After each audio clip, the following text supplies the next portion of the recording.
E um alerta no dia em que os maus tratos contra os idosos são lembrados e combatidos em todo o mundo.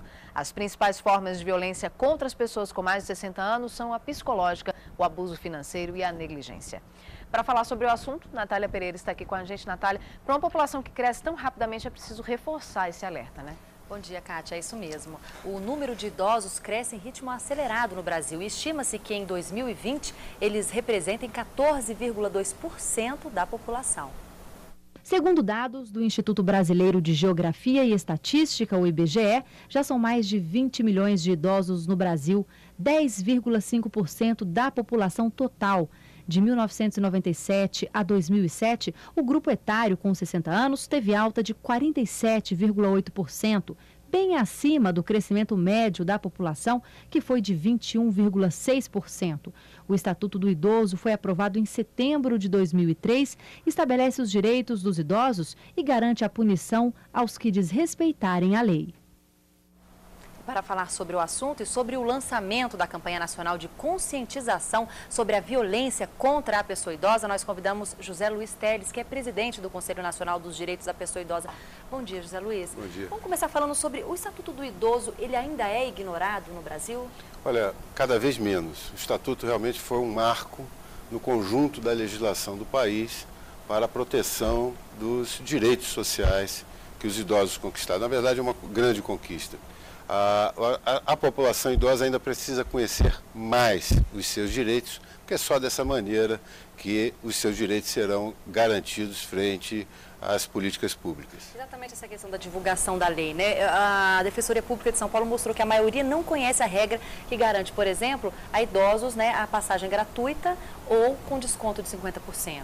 Falta Exato. divulgação. Falta divulgação, acho que a gente tem cada vez mais divulgar o que está escrito no Estatuto. Houve uma pesquisa recente que mais de 70% da população conhece o Estatuto do Idoso, porém somente 30% teve acesso à leitura do Estatuto. O Conselho Nacional de Direitos do Idoso recentemente fez uma carta a todos os ministérios solicitando que cada ministério imprimisse um conjunto de volumes do Estatuto para que houvesse essa divulgação maior.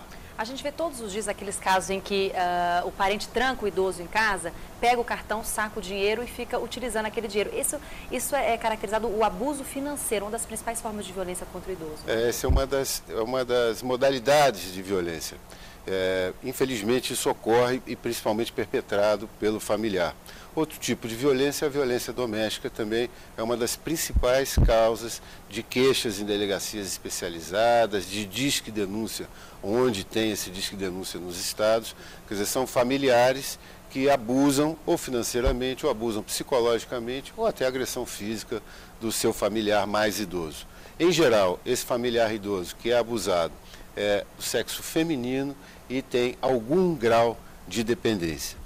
Agora, vamos mostrar um pouquinho essa coisa da campanha. Por que o foco é o trânsito? Pois é, o trânsito é um dos responsáveis pelas estatísticas, não só de internação hospitalar, mas estatísticas de óbito. Só para ter ideia, em 2008, 14 idosos morreram por dia por acidentes de transporte. Atropelamentos, choques de veículos. Portanto, a educação no trânsito é uma questão fundamental até para que as pessoas tenham tranquilidade de ir e vir.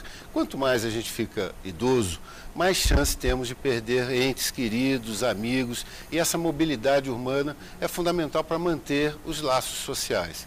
Nós focamos esse ano a questão dos transportes públicos, entendendo que esses prestadores de serviço, principalmente os motoristas, os cobradores, têm que tratar com mais cuidado, com mais atenção as pessoas idosas que usam os transportes públicos. E a fiscalização, por exemplo, nos abrigos, que a gente vê que muitas vezes a situação é terrível, né? Os abrigos, chamados asilos, têm sido um problema muito grande. Quer dizer, cada vez menos as famílias têm condições de cuidar dos seus idosos. Portanto, os asilos, as instituições asilares ou abrigos, é um recurso importante. Nós estamos preocupados com esse modelo, não um depósito, não pode ser um depósito. Quer dizer, essa instituição ela tem que ser aberta à sociedade, ela tem que ser permeável às políticas públicas e a atividades que produzam vida e, definitivamente, depósito produz morte, tristeza, depressão. Infelizmente, é esse ainda o modelo que perpassa essas instituições. Tá certo, muito obrigada. Eu agradeço a participação aqui. Eu que agradeço a oportunidade. Bem, se você quiser rever essa entrevista, acesse tvbrasil.ebc.com.br/repórter Brasil. Cátia. Obrigada, Natália.